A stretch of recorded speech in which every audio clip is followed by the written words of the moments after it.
Vendredi 25 juillet 2025, dernière sortie de l'éco-bulletin pour la semaine. Bonjour, bonsoir à tous et à toutes. Voici les faits saillants de l'actualité.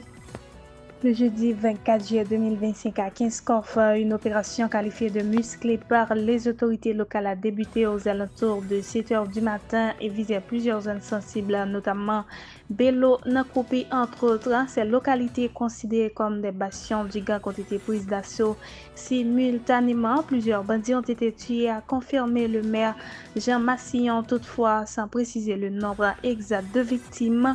Pour mener à bien cette action, la police nationale d'Haïti, des soldats des forces armées d'Haïti ainsi que des membres de la task force de la primature, des drones de surveillance ont été mobilisés.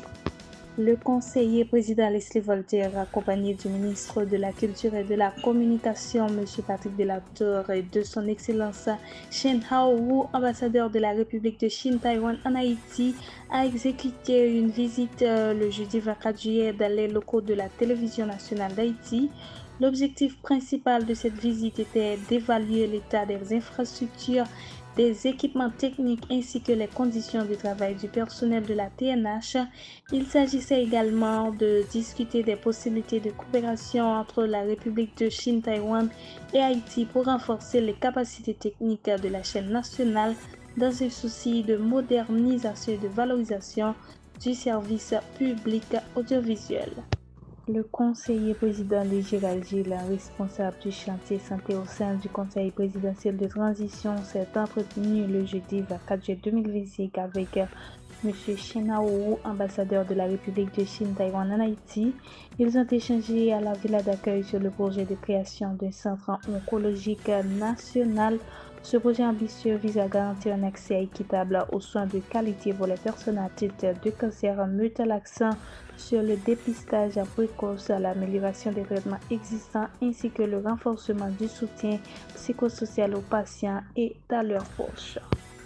La conférence des évêques d'Haïti, jeudi, préoccupée par l'aggravation constante de la situation socio-économique, politique et sécuritaire du pays, caractérisée par la violence aveugle des gangs armés, le chômage, la faim et la pauvreté. Dans une note publiée le mercredi 23 juillet 2025, la CEH dénonce la banalisation du droit à la vie et profanation des lieux de culte, sanctuaires ou autres espaces culturels par les groupes armés dans le pays.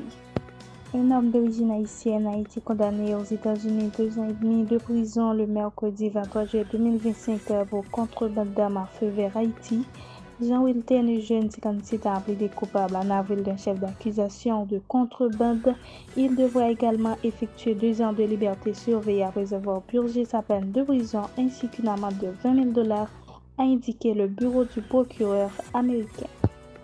Sur le plan international, la France va reconnaître l'État de la Palestine, a annoncé le président de la République française Emmanuel Macron sur les réseaux X le jeudi 24 juillet 2025. Fidèle à son engagement historique pour une paix juste et durable au Proche-Orient, j'ai décidé que la France reconnaîtra l'État de Palestine, a-t-il déclaré. La France co-présidera alors avec l'Arabie Saoudite d'une conférence internationale au niveau des chefs d'État et de gouvernement visant à relancer la solution dite à 2 États palestiniens et israéliens.